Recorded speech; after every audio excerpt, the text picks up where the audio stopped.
이 시간 하나님의 말씀 사사기 4장 1절부터 5절까지의 말씀을 함께 봉독하겠습니다. 오늘 하나님의 말씀 본문 사사기 4장 1절부터 5절까지 말씀 되겠습니다. 제가 받들어 읽겠습니다.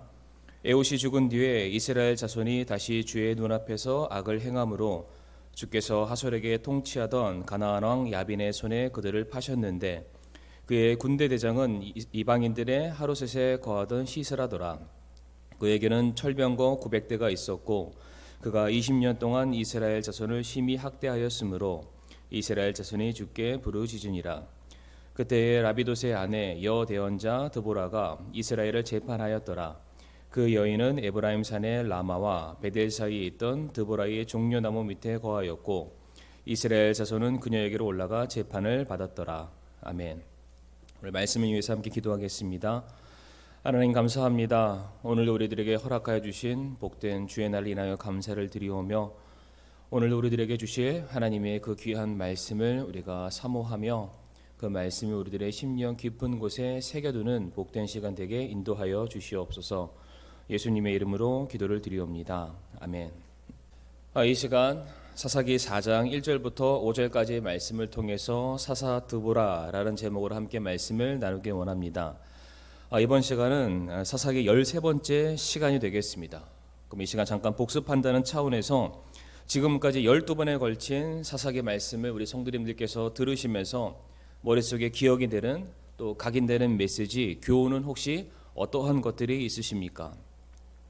반복적으로 죄의 사슬에 얽매여 있는 이스라엘의 모습을 통해 결국 모든 사람은 죄인이며 그 죄에서 벗어나기 위해서 우리의 힘이 아닌 구원자가 절대적으로 필요하다는 것을 우리 성도님들 깨달으셨을 겁니다.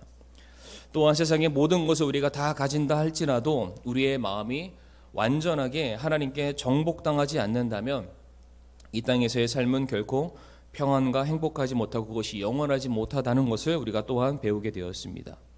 그리고 우리가 첫 번째, 두 번째, 세 번째 사사를 통해서 삼위일체 하나님께서 우리를 구원하시기 위해서 능력을 발휘하고 계시고 친히 검을 들고 우리 가운데 내려오셔서 이제 죄의 사슬 가운데 있는 우리들을 건져내셨고 또한 소를 모는 막대기와 또 가시채로 우리를 가르치시고 보호하신다는 사실을 우리가 배우게 되었습니다. 이처럼 우리는 날마다 넘어지고 실패하고 죄와의 싸움에서 패배할 수밖에 없지만 우리의 창조주 되시고 아버지 되시는 하나님께서는 늘 언제나 우리 편에 서서 우리의 구원자 되심을 또한 우리를 대신해서 싸우고 계심을 우리가 잊지 말아야 할 것입니다. 이제 오늘 사사 드보라에 대해서 우리가 함께 말씀을 나누겠습니다. 드보라의 경우에는 본문이 길기 때문에 몇 차례에 나누어서 설교를 할 예정이 있습니다. 오늘 본문이 시작되는 4장 1절의 말씀 보게 되면은 이스라엘의 현 상태가 어떠한지를 우리가 발견할 수 있습니다.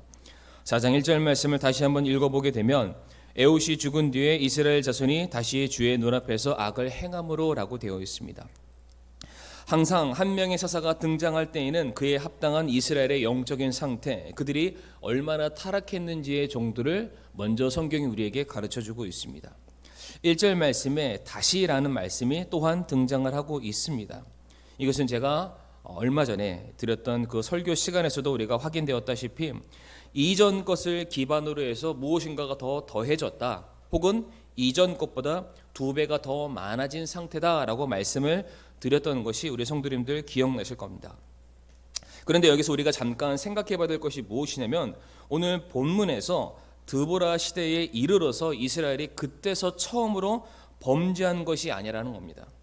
그러니까 사사기를 시작하는 그 온년 이전부터 이미 이스라엘은 범죄하기 시작을 했습니다.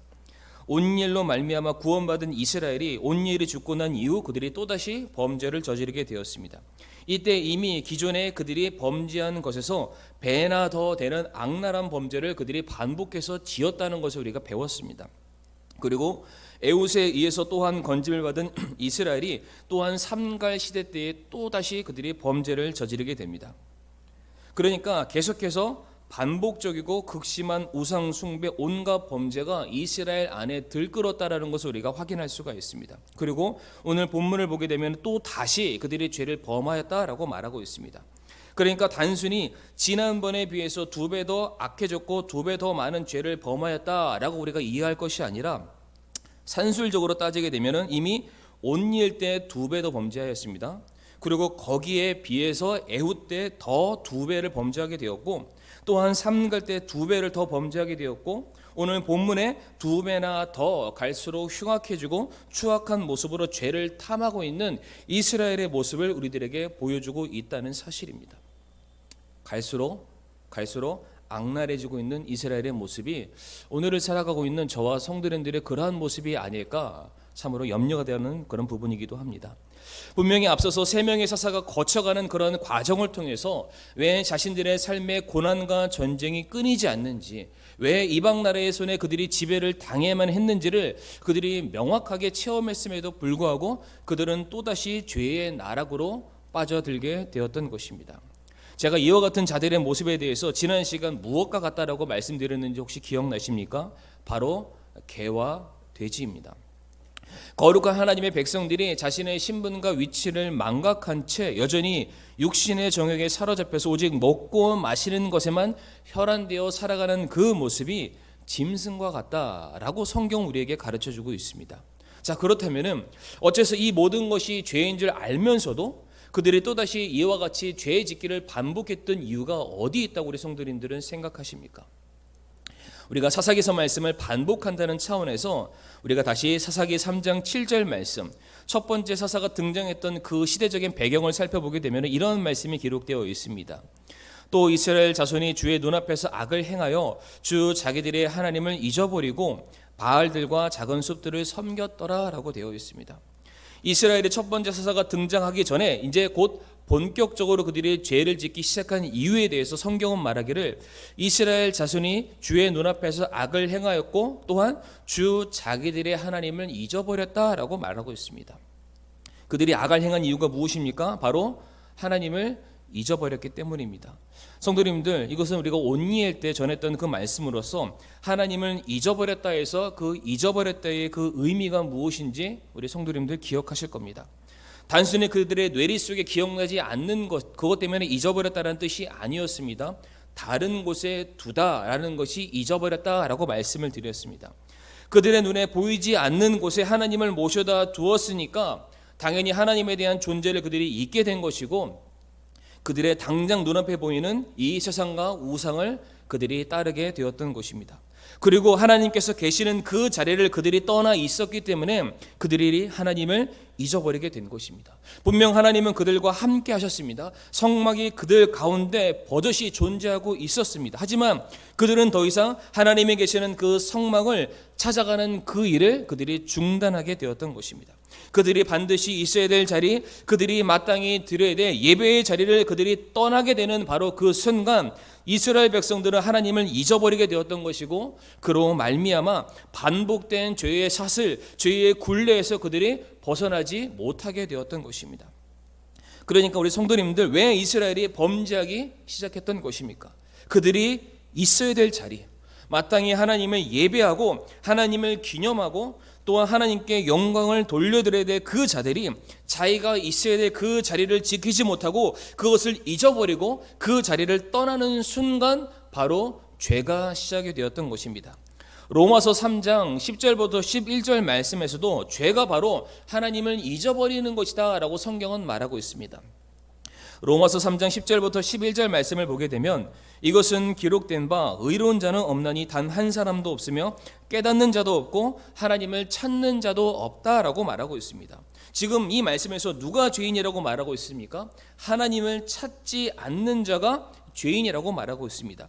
피조물로서 마땅히 창조주 하나님을 찾는 것이 맞습니다. 그래서 그 하나님을 기억하고 그 하나님을 섬기며 예배하는 것이 마땅히 피조물로서 우리가 하나님께 돌려드려야 될 우리의 사명이자 책임입니다. 그런데 그 모든 일들을 잊어버린 자, 그 하나님을 찾지 않는 자가 성경은 말하기를 그가 바로 죄인이다라고 말하고 있습니다. 그래서 이어지는 로마서 3장 12절 말씀 보게 되면 그들이 다 길에서 벗어나 함께 무익하게 되고 선을 행하는 자가 단 한 사람도 없도다라고 말하고 있습니다. 원래 의인이라면 그들이 반드시 서 있어야 될 자리가 있고 그들이 반드시 가야 할 길이 있음을 성경이 말해주고 있습니다. 그런데 그들이 그 자리를 지키지 않았고 그들이 가야 될 그 길에 서지 않았기 때문에 자기 자신이 누구인지를 잊어버리게 되었고 또한 내가 섬겨야 될 분이 누구인지를 그들이 잊어버리게 되는 것입니다. 그로 말미암아 무엇이 들어왔다고요? 바로 죄가 들어오게 되었던 것입니다. 그렇다면 성경이 우리에게 말하기를 성도가 있어야 될 자리, 성도가 서야 될 자리가 무엇이라고 성경은 우리에게 가르쳐주고 있습니까? 예레미야 7장 2절부터 3절에 이와 같은 말씀이 있습니다. 예레미야 7장 2절부터 3절 말씀에 주의 집 문에 서서 거기서 이 말을 선포하여 이르기를 주께 경배하려고 이 문들로 들어가는 너희 모든 유대 사람들아 주의 말씀을 들으라. 만군의 주 곧 이스라엘의 하나님이 이같이 말하노라. 너희 길들과 너희 행위들을 고치라. 그리하면 내가 너희로 하여금 이곳에 거하게 하리라 라고 말씀하셨습니다. 이 말씀에서 말하기를 성도가 있어야 될 자리가 어디입니까? 바로 주의 집입니다. 주를 경배하는 자리여야 한다라고 말씀하고 있습니다. 주의 집에 이스라엘 백성들 하나님의 자녀들은 서서 주를 경배하고 주께서 우리에게 전해주시는 그 말씀을 들어야 하고 그 말씀대로 살아가기를 기뻐하는 그 자리가 바로 성도가 서 있어야 될 자리라고 성경은 가르쳐주고 있습니다. 이사야 43장 21절 말씀에서도 이 백성은 내가 나를 위하여 지었나니 그들이 내 찬양을 전하리로다 라고 말하고 있습니다. 이 말씀에서도 성도의 창조 목적, 성도가 무엇을 위해서 살아가야 하냐면 바로 우리를 지으시고 우리의 아버지가 되어주시고 우리의 왕 대신 하나님을 경배하고 예배하는 것에 있어서 우리가 지음받았다라고 성경은 가르치고 있습니다. 그래서 다윗이 무엇이라고 성경에 그가 고백을 하고 있습니까? 그가 왕이었습니다. 그럼에도 불구하고 그는 나는 하나님의 집을 지키는 내가 문지기라도 되길 원하오니 아버지여 나로 하여금 그 자리에 설 수 있게 해주세요 라는 그 신앙 고백이 누구의 고백이 되어야 되냐면 그것이 다윗의 고백으로 끝나는 것이 아니라 우리의 고백이 되어야 됩니다.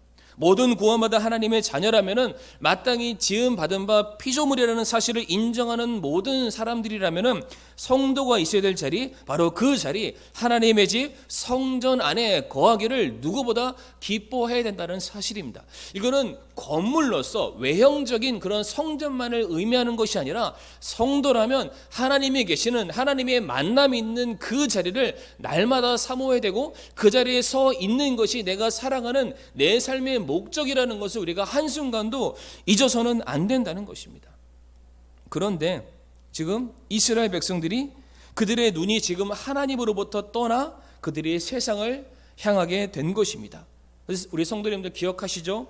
사사기에서 말씀의 중심 구절, 사사기 21장 25절 말씀 보게 되면 사람이 자기 눈에 옳은 대로 옳은 것을 행하였다라고 말하고 있습니다. 자꾸만 그들 주변에 있는 세상의 문명이 그들의 눈에 띄기 시작한 것입니다. 좀 더 편리하고 좀 더 안락하며 좀 더 풍족한 그 삶에 그들이 눈길을 주고 그들의 마음을 주고 그들의 관심을 두게 된 것입니다.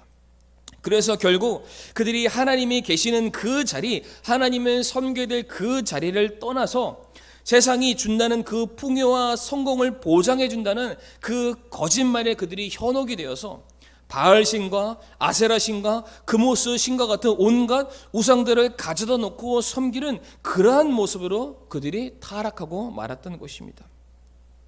성경에 나와 있던 수많은 하나님의 사람들이 범죄했던 그 순간들을 우리가 하나씩 우리가 되짚어보게 되면은 하나같이 그들이 원래 있어야 될 그들의 자리, 그들의 신분, 그들의 위치를 망각하고 벗어나는 그 순간 일어났던 사건들이었습니다. 그들이 마땅히 하나님께 드려야 될 예배를 소홀히 하는 그 순간 바로 하나님의 징계와 심판이 일어났다는 것을 우리 성도님들 너무나도 잘 아실 겁니다. 아담과 하와의 경우에는 그들이 피조물된 그 신분을 잊어버리고 하나님처럼 되려 했다가 기쁨의 동산 에덴 동산에서 그들이 쫓겨남을 당하게 됩니다.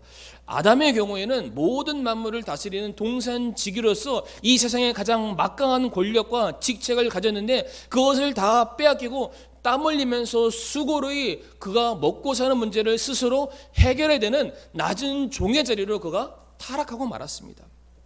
엘리 제사장의 경우에는 어떠했습니까? 그와 그의 자녀들이 하나님을 경외하지 않았고 두려워하지 않았습니다. 그들의 마음대로 그들이 원하는 대로 잘못되고 거짓하고 추악한 제사를 드리게 됨으로 말미암아 그들이 죽임을 당하게 되었고, 바로 그 자리에 하나님을 찾았던 사무엘이라는 어린 선지자가 그 자리에 세움을 받게 됩니다. 뿐만 아니라 사울 왕의 경우는 어떠했습니까? 하나님의 명령에 그가 불순종함으로 말미암아 하나님께서 그를 이스라엘의 왕으로 세우셨지만 그를 하위시키시고 내리시고 바로 그 자리에 다윗이라는 하나님의 마음에 합한 자를 그 자리에 세우시게 되었습니다. 어떠한 하나님의 징계가 임하게 됩니까? 하나님을 마땅히 찾고 하나님을 섬기고 하나님만을 예배될 그 사람들이 자기가 서야 될 자리, 자기의 직분, 특권을 잊어버리는 그 순간 그에게 맡겨졌던, 그에게 주어졌던 특권, 권능, 평안, 건강, 안식, 생명, 모든 것들을 하나님께서 그냥 거두어 가시게 되었다는 겁니다. 그러므로 우리 사랑하는 성도님들, 우리 성도님들이 계셔야 될 그 자리를 잊지 마시고 꼭 지켜주시기를 간절히 부탁을 드립니다. 하나님께서 성도님들 각각에게 요구하신 성도가 마땅히 지키고 드려야 될 바로 그 자리, 예배의 자리를 기억하시고 어떠한 환경의 어려움이 우리에게 다가온다 할지라도 여전히 하나님을 예배하는 자로 하나님의 영광을 선포하고 드러내는 그러한 자로 우리 성도님들이 입증되시기를 간절히 부탁을 드립니다. 이 시간 우리 사랑하는 성도님들 보고 뭐 대단한 업적과 공로와 뭐 엄청난 일을 해야 합니다, 그것이 하나님께서 기뻐하시는 일입니다 라고 말씀드리는 것이 결코 아닙니다. 그냥 하나님께서 우리 보고 우리를 세우신 그 자리, 우리가 그저 하나님을 만날 수 있는 그 자리를 사모하고 그 자리를 지키는 것이 우리의 임무요, 그것을 하나님께서 기뻐하신다는 겁니다. 히브리서 11장 6절 말씀에서도 그러나 믿음이 없이는 하나님을 기쁘게 하지 못하나니 그분께 가는 자는 반드시 그분께서 계시는 것과 또 그분께서 부지런히 자신을 찾는 자들에게 보상해 주시는 분이심을 믿어야 하느니라. 하나님께서 누구에게 상을 주십니까? 하나님께서 누구를 기억하시고 하나님께서 누구를 기뻐하시며 그를 칭찬하신다고 말씀하고 있습니까? 하나님을 잊지 않고 부지런히 찾는 자들, 하나님께서 그들을 상 주신다라고 말씀하고 있습니다. 그러므로 우리 사랑하는 성도님들, 지금 코로나19 이와 같은 상황 속에서 이제 우리의 신앙의 삶이 뭐 온라인, 오프라인 이렇게 이분법적으로 둘로 나뉘는 그런 삶이 아니라 이제 매일의 삶이 우리가 하나님을 찾아야 되는 삶이 되어야 되고, 매일의 삶이 하나님을 기억하고 하나님의 말씀대로 살아가는 날마다의 삶이 우리가 예배하는 삶이 되어야 될 것입니다. 바로 우리가 그렇게 살아갈 때 우리가 영적인 전쟁에서 승리를 거둘 수 있음을 우리 성도님들 믿으시길 바랍니다. 두 번째로 우리가 살펴볼 것이 무엇이냐면, 왜 드보라인가?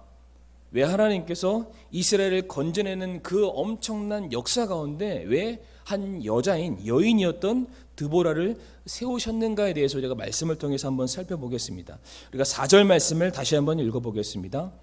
그때에 라비도스의 아내 여대언자 드보라가 이스라엘을 재판하였더라라고 기록되어 있습니다.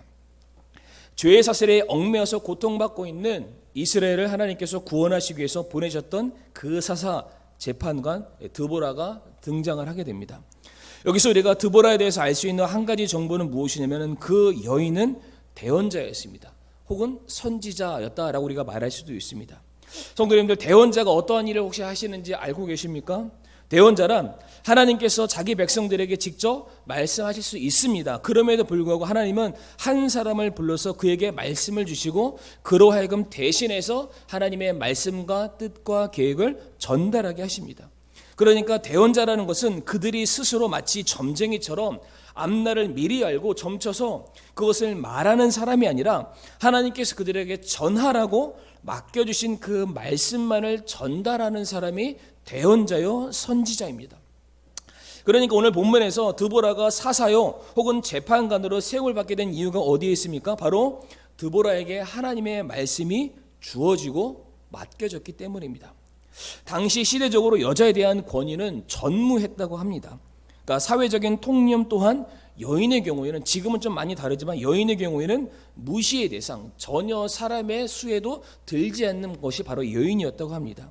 그럼에도 불구하고 하나님께서 이 한 여인에게 한 민족을 재판하고 한 민족을 인도할 수 있는 권위를 주신 그 이유가 무엇이라고 말하고 있습니까? 바로 그 여인에게 하나님의 말씀이 주어졌기 때문입니다.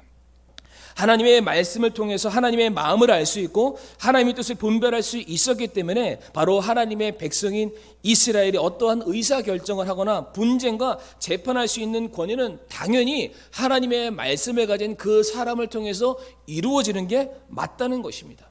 바로 그때 당시에 드보라에게 하나님의 말씀이 임하였다는 사실입니다. 자, 그런데 단지 드보라에게 하나님의 어떠한 한 가지 말씀만이 주어졌기 때문에 그 여인에게 이런 엄청난 특권이 주어졌다는 것을 의미하지 않습니다. 드보라는 그 하나님의 말씀을 받을 만한 충분한 자질과 자격이 있음을 우리가 말씀을 통해서 확인할 수 있습니다. 오늘 5절 말씀 보게 되면 이렇게 말씀이 기록되어 있습니다. 그 여인은 에브라임 산의 라마와 베델 사이에 있는 드보라의 종려나무 밑에 거하였고 이스라엘 자손은 그녀에게로 올라가 재판을 받았더라 라고 되어 있습니다. 지금 드보라가 어느 나무 밑에 앉아 있습니까? 종려나무 밑에 앉아 있습니다. 성경에 등장하는 이 종려나무가 무엇을 의미하냐면 바로 이스라엘 백성들이 가나안 땅에 들어가게 되면 얻게 될 젖과 꿀에서 바로 꿀에 해당되는 것이 종려나무입니다. 혹시 우리 성도님들 대추 야자 열매를 보셨거나 먹어보신 적이 있는지 모르겠습니다. 굉장히 달콤한데 그것이 바로 이스라엘에게는 꿀에 해당되는 것입니다. 그러니까 지금 드보라가 꿀을 상징하는 종려나무 밑에 앉아 있습니다. 그런데 참 재미난 사실은 드보라의 이름입니다. 드보라의 이름이 뜻이 무엇이냐면 아시는 분들도 계시겠지만 바로 그 이름의 뜻이 꿀벌입니다. 그러니까 지금 꿀벌이 어디 밑에 앉아 있습니까? 꿀 밑에 앉아 있는 것입니다. 꿀벌이 하는 일이 무엇이겠습니까? 말 그대로 꿀을 나르는 역할을 하는 것이 꿀벌입니다. 잠언 24장 13절과 14절 말씀 보게 되면 내 아들아 너는 꿀을 먹어라. 그것이 좋으니라. 벌집을 먹어라. 그것이 내 입맛에 다니라. 지혜를 아는 것이 내 혼에게 이와 같으리라. 지혜를 아는 것 곧 하나님의 말씀을 아는 것이 무엇과 같다고 말하십니까? 바로 꿀과 같다라고 성경은 가르치고 있습니다. 시편 19편 10절 말씀에서도 그것들은 금보다 참으로 많은 정금보다 더 사모해야 할 것들이며 또 꿀과 벌집보다 더 달도다라고 되어 있습니다. 여기서도 동일하게 하나님의 말씀이 꿀보다 더 달다, 꿀과 같다라고 설명을 하고 있습니다. 그러니까 지금 드보라가 어느 밑에 앉아있다라고도 우리가 볼 수 있습니까? 단순히 종려나무 밑에 있는 것만이 아니라 꿀을 상징하는 하나님의 말씀을 그 자리에서 계속해서 나르고 공급하는 사람이 드보라였다라는 것을 우리가 알 수 있습니다. 그리고 지금 드보라가 하는 일이 무엇입니까? 이스라엘 백성들을 재판하는 일입니다. 이스라엘 백성들을 재판할 때 그 기준과 근거는 어디에서 비롯됩니까? 그들이 하나님의 백성이기 때문에 바로 하나님의 말씀을 기준하고 근거해서 그들을 재판하게 됩니다. 그러니까 지금 재판받으러 나온 이스라엘 백성들에게 드보라가 주는 것은 무엇입니까? 계속해서 자기를 찾아오는 모든 사람들에게 꿀과 같은 하나님의 말씀을 그가 공급해주고 있는 것입니다. 성도님, 여기서 재판이라고 되어 있는데 재판이라고 해서 우리가 다 부정적이고 나쁜 것만을 생각해서는 안 됩니다. 재판을 통해서 올바른 길로 가라고 마땅히 행할 일을 하도록 계도하는 것이 바로 재판입니다. 그리고 그 재판의 기준과 중심은 무엇이 서 있습니까? 바로 하나님의 말씀입니다. 그러니까 당시 이스라엘 백성들에게 있어서 모두가 다 우상을 숭배하였고 모두가 세상의 거짓된 풍조를 따르고 있을 때, 그래서 진리가 사라지고 가치관이 무너지고 혼돈의 시대를 살아가고 있을 때에 사람들이 드디어 무엇을 찾기 시작하냐면 흔들리지 않는 진리를 찾기 시작합니다. 썩어지지 않는 가치를 찾기 시작하고 내 자신이 무엇을 따라야 되는지를 그들이 깨닫게 되면서 이제 세상에 줄 수 없는 꿀보다 더 달고 정금보다 더 귀한 그 하나님의 말씀을 찾고자 누구에게 나아가냐면은 바로 드보라에게 그들이 찾아가게 된 것입니다. 이것을 바꿔서 설명드리게 되면 당대 드보라만이 누구보다 꿀과 같은 하나님의 말씀을 사모했고 또 꿀벌처럼 자신이 받은 그 하나님의 말씀에 대해서 그 자신만 소유한 것이 아니라 그것을 전하고 가르치고 선포하는 그 일을 기뻐하는 사람이었기 때문에 이 사람이 한 여인이었음에도 불구하고 하나님께서 이 여인을 한 시대를 대표하는 사사요 재판관으로 임용하셨다는 사실입니다. 예수님께서도 공생의 사역 가운데 그분의 모든 사역의 핵심은 바로 하나님의 말씀을 이루는 것이다 라고 말씀하고 있습니다. 마태복음 1장 22절에서도 예수님께서 이 땅에 오시면 자기 백성들을 그들의 죄에서 구원하시기 위함인데 그 일이 바로 대언자를 통해서 말씀하신 모든 것들을 성취하기 위해서다. 예수님 이 땅에 왜 내려오셨습니까? 하나님의 말씀을 이루시기 위해서 내려오신 것입니다. 그래서 예수님의 공생의 사역이 시작하기 전에 사탄 마귀에 의해서 시험을 받으셨을 때에도 예수님은 무엇으로 이기셨습니까? 하나님의 말씀으로 이기셨습니다.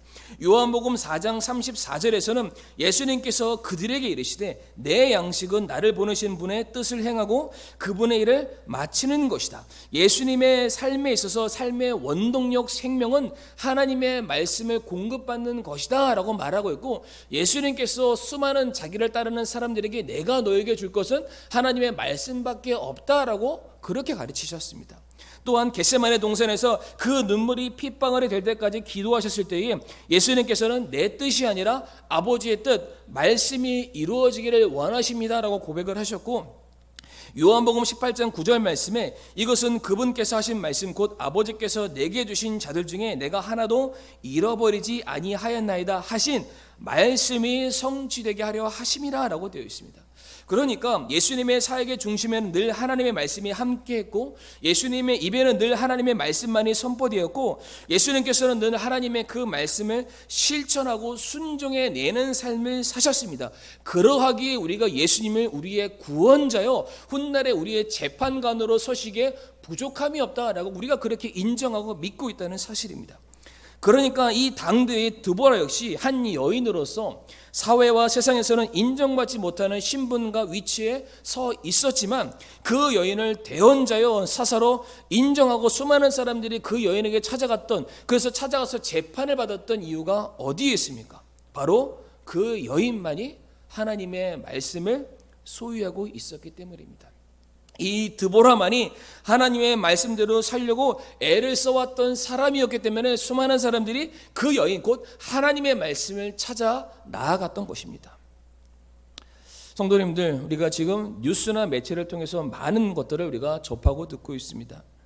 지금 이 세상과 사회에서 교회와 목사가 지탄의 대상이 되고 있습니다. 그들은 말로는 하나님의 말씀이다 라고 그들이 주장을 하고 있지만, 그럼에도 불구하고 그들의 모든 말들이 많은 사람들에게 마음으로 와닿지 않는 이유가 어디에 있겠습니까? 말로는 하나님의 말이라고 하고 있지만은 실상은 자기들의 입장과 자기들이 속해 있는 단체의 입장과 이익만을 그들이 대변하고 있기 때문에 사람들이 굉장히 그 사람들을 보면서 위선적이다라고 말하고 있는 것입니다. 또한 이것이 하나님의 말씀이다, 하나님의 뜻이다 라고 선포를 하고 있지만은 실상 그들의 삶 속에서 제대로 구현되지 않는 하나님의 말씀을 통해서 많은 사람들이 괴리를 느끼고 있는 것입니다. 정말로 그들이 하나님의 사람인 것인가? 정말로 저것이 이 세상을 밝히고 부패한 것을 그들이 회복시키는 빛과 소금의 역할을 감당하는 교회인가? 사람들이 의구심을 떠올리게 된다는 사실입니다. 이와 마찬가지로 저와 사랑하는 성도님들, 우리가 속해 있는 가정과 직장과 인간관계, 우리가 사회 속에서 어째서 우리가 능력 있는 자로 거룩한 주의 백성으로서 세움을 받지 못하고 인정을 받지 못하는 이유가 무엇이라고 생각하십니까? 무엇보다 우리가 다른 사람들에게 나눠주기는커녕 나 자신에게도 충분하지 못한 하나님의 말씀 우리가 공급받지 못해서는 아닌가, 우리가 한번 생각해 보기를 원합니다. 누구에게 전달할 만큼 충분히 우리가 말씀을 읽거나 묵상할 시간이 우리들의 삶에 없었을 뿐더러 그 말씀조차 제대로 내가 순종하는 삶을 살지 않았고 그 말씀에 대한 확신이 내게 없고 나조차도 그 말씀 앞에 내가 설득되지 못하는데 우리가 누구를 설득시키며 누구에게 하나님의 말씀대로 살라고 우리가 권면할 수 있겠습니까? 우리 자신조차 하나님의 뜻이 무엇인지 알지 못하고 하나님께서 기뻐하시는 것이 무엇인지를 깨닫지 못하고 하나님께서 원하시는 삶을 우리가 살아가지 못하며 하나님의 뜻이 무엇인지를 분간하지 못하고 있는데 어찌 우리가 누군가에게 찾아가서 이것이 하나님의 뜻이다 라고 말하면서 내 뜻대로 내 말대로 사는 것이 맞다, 우리가 이렇게 감히 말할 수 있겠습니까? 그렇게 살지 못했기 때문에, 교회가 그동안 그러한 모습들을 감당하지 못했기 때문에 지금과 같은 이 혼돈의 시대, 어두움의 시대 속에서 교회가 그 역할을 능히 감당하지 못하는 것은 아닌가. 아니, 우리가 세상과 사회를 볼 것이 아니라 내가 속한 가정과 사회와 직장과 인간관계 속에서 내가 하나님의 사람으로 인정받지 못한 이유가 바로 여기에 있다는 것입니다. 마태복음 4장 4절에 사람이 빵으로만 살 것이 아니요 즉 세상이 우리에게 주는 거로 살 것이 아니라 하나님의 입에서 나오는 모든 말씀으로 살아야 한다, 산다라고 말씀하셨습니다. 위에서도 언급되었지만 예수님께서는 나의 양식은 나를 보내신 분의 그 뜻을 행하는 것, 바로 하나님의 말씀이 내 양식이요 내 생명이요 내 삶의 원동력이다 라고 말씀하셨습니다. 예수님께서도 이른 아침 새벽 미명이 전에 하나님께 날마다 기도했고 하나님 뜻이 무엇인지를 그것을 분별하는 묵상의 시간을 가지시고 난 그 이후에야 그분의 사역을 감당하셨고 그로 말미암아 세상에서 엄청난 사역들을 감당하실 수 있으셨다는 그 사실을 우리가 기억해야 될 것입니다. 그러므로 일주일에 한 번 예배 때 목사님이 잘 차려주신 그런 말씀 한번 듣는 것으로 내 삶의 모든 것은 끝났다, 내 영혼은 완벽하게 100% 충전되었다, 우리가 이러한 착각 가운데 살아가서는 안 될 것입니다. 베드로전서 2장 2절에 새로 태어난 아기들로서 말씀의 순수한 젖을 사모하라. 이것은 너희가 그 젖으로 말미암아 성장하게 하려 함이라 라고 되어 있습니다. 계속해서 지속적으로 우리가 살기 위해서, 자라기 위해서 끊임없이 공급받아야 될 우리의 영의 양식이 바로 하나님의 말씀이다라고 성경은 가르치고 있습니다. 성도님들, 하나님께서 사용하시는 사람, 하나님께서 세우시는 사람, 하나님께서 가정과 직장과 여러분들이 속한 그 인간관계, 그 사회 속에서 어떠한 사람을 불러 세우시고 어떠한 사람을 통해서 하나님의 구원의 역사를 이루기를 원하신다라는 것을 우리가 오늘 말씀을 통해서 지금 배우고 있습니까? 바로 드보라와 같이 종려나무 밑에서 꿀벌이 꿀을 나르듯이 하나님의 말씀을 지속적으로 먼저 공급받고 그 공급받은 그 말씀을 나눠주기를 기뻐하고 그 말씀을 가르치기를 즐겨하는 자, 그 말씀대로 살아가기를 순종하는 자, 모든 사람들은 세상의 가치가 가장 중요하다고 말하고 있을 때 아니다, 나는 하나님의 말씀으로 살아가기를 내가 가장 기뻐한다라고 거룩하게 구별된 그 한 사람을 사용하신다는 그 사실을 우리 성도님들 꼭 명심하시기를 바랍니다. 말씀을 마무리하면서 누가복음 18장 8절 말씀에 그럼에도 불구하고 사람의 아들이 올 때에 땅에서 믿음을 보겠느냐라는 말씀이 있습니다. 사람의 아들이 올 때, 곧 예수님이 다시 오실 그때에 이 세상의 마지막이 될 때가 되면은 믿음 있는 자를 찾아보기가 힘들다라고 주님께서 말씀하셨습니다. 요즘처럼 이렇게 교회가 많은데, 요즘처럼 유튜브를 통해서 매일이면은 수십 편, 수백 편의 설교가 쏟아지고 있는 이 홍수 시대와 같은 이 속에서 오히려 우리의 믿음이 더 강해져야 되고 우리가 더 이 세상에서 더 많은 역할들을 감당해야 될 것만 같은 이 시대 속에서 주님은 말씀하시기로 역설적으로 이와 같은 시계 속에서 나는 믿음 있는 자를 찾기 힘들다라고 주님께서 말씀하셨습니다. 이것이 우리에게 무엇을 의미합니까? 교회 건물이 많다고? 유튜브에 수많은 설교가 등록되어 있다고? 아니, 내가 교회를 출석한 그 연수가 엄청 많다고? 그것이 우리의 믿음을 대신해주는 지표가 아니라는 것입니다. 아무리 교회가 많아도, 아무리 설교가 매일같이 쏟아져도 우리가 예배의 자리를 우리가 직접 찾아가지 아니하고 우리가 하나님의 말씀은 직접 읽지 아니하고 우리가 그 말씀대로 믿음으로 살아가지 않는 이상 우리들의 삶엔 아무런 변화가 없을 것이고 그냥 세상과 똑같은 모습으로 우리는 살아가게 될 것입니다. 그러므로 우리 사랑하는 성도님들, 이 거짓과 부패함으로 가득 차 있는 이 타락한 이 세상의 선동에서 벗어나서 종려나무 밑 꿀과 같은 하나의 말씀을 듣고 읽고 묵상하고 전하는 그 일을 기뻐하시고 그 일에 전념하시길 바랍니다. 바로 하나님께서 그와 같은 연약한 사람을 들어 사용하셔서 바로 성도님들이 계시는 그 가정과 성도님 속하신 그 사회와 이 민족과 이 나라를 구원하실 것을 믿으시길 바랍니다. 이 시간 함께 말씀을 마무리하면서 기도하겠습니다. 하나님 아버지, 오늘도 우리들에게 주신 이 귀한 말씀을 인하여 감사를 드리옵니다. 참으로 저희들 반복적으로 짓는 그 죄에서 벗어날 수 있도록 우리가 하나님의 백성이며 마땅히 하나님을 찾고 하나님을 예배하고 섬겨야 될 자임을 우리가 잊지 않게 도와주시옵소서. 그러하기에 우리가 종려나무 및 우리가 꿀보다 더 귀하고 우리의 영혼에 참으로 양식이 되는 하나님의 말씀을 날마다 공급받기를 기뻐하며 그 말씀대로 살아가기를 즐겨할 때에 하나님, 이 어둡고 죄악 많은 세상 속에서 거룩한 주의 백성으로서 빛과 소금 역할을 능히 감당할 수 있는 주의 백성 될 수 있도록 도와주셔서 우리들의 삶을 통해서 하나님의 영광이 드러나고 구원의 놀라운 역사가 계속해서 이루어질 수 있도록 인도하여 주시옵소서. 예수님의 이름으로 기도를 드리옵니다. 아멘.